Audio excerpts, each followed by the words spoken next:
আসসালামু আলাইকুম। আশা করি সবাই আপনারা ভালো আছেন। আলহামদুলিল্লাহ আমি অনেক ভালো আছি। তো মাশাআল্লাহ আ ফুল ফুলগুলি দেখে মনটা আসলে ভরে যায় যেহেতু বসন্ত প্রায় কাছাকাছি। তো এখন কিন্তু গাছে পাতা থাকবে না কিন্তু ফুল থাকবে। তো ফুল কিন্তু আসলে খুব ভাল লাগতেছে। আর এই যে এগুলো হয়তো একেক জায়গায় একেক নামে চিনে।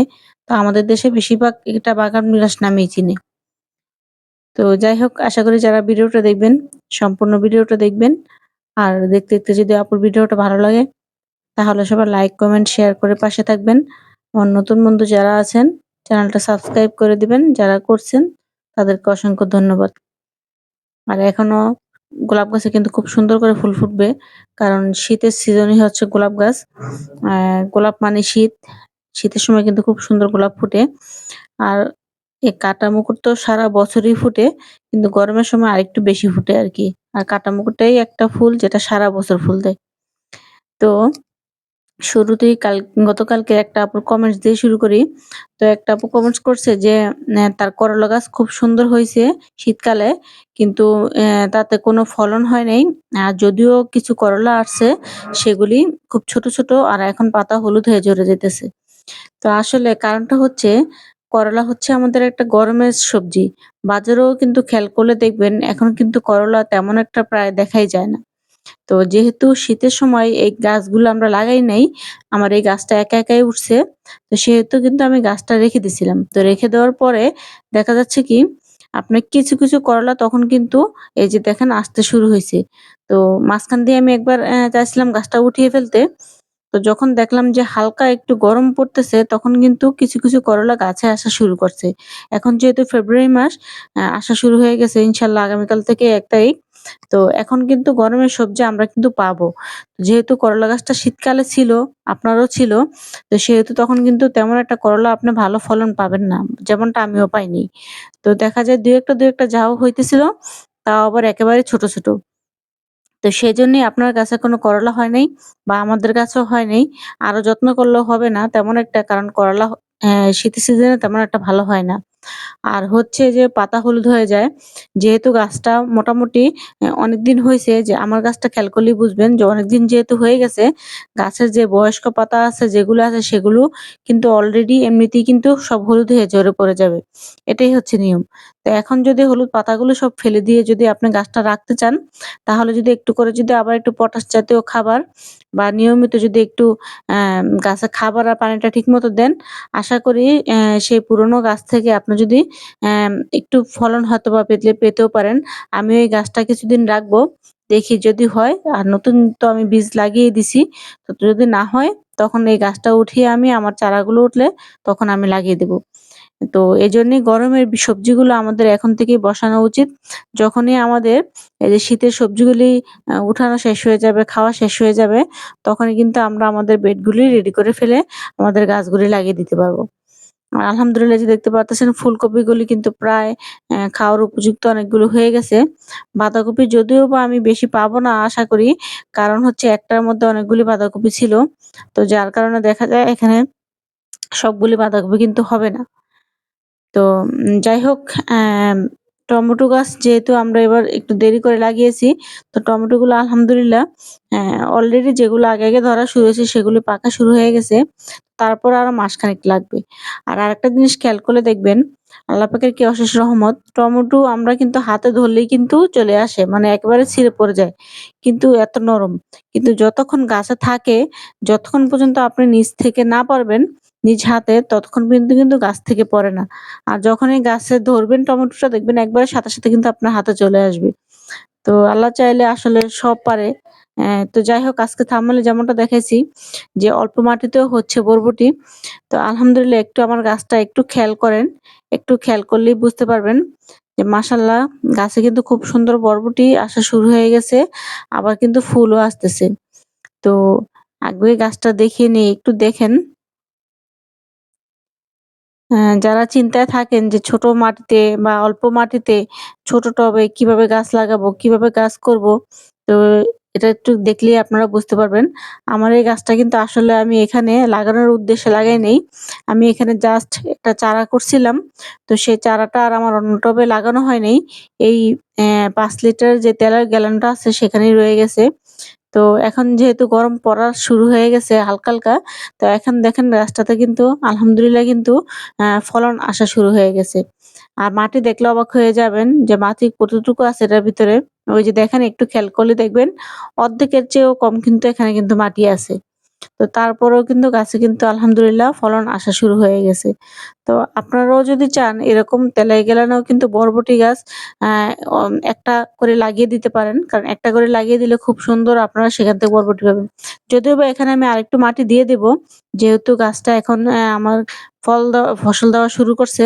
তো আলহামদুলিল্লাহ এখানে আমি একটু, একটু করে অলরেডি কিন্তু আমি খাবার এখানে কিন্তু দিয়ে যাই।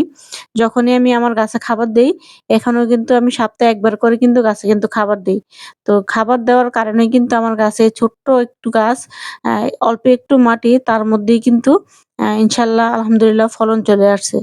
তো মাটি অল্প হোক আর বেশি হোক, আপনি যদি নিয়মিত খাবার গাছে দেন, গাছের একটু পরিচর্যা করেন, দেখবেন সেখান থেকে আপনি খুব সুন্দর করে কিন্তু ফল পাইতেছেন। আসলে ৫ লিটারের তেলের গ্যালনে কিন্তু মোটামুটি অনেক সবজি কিন্তু করা যায়।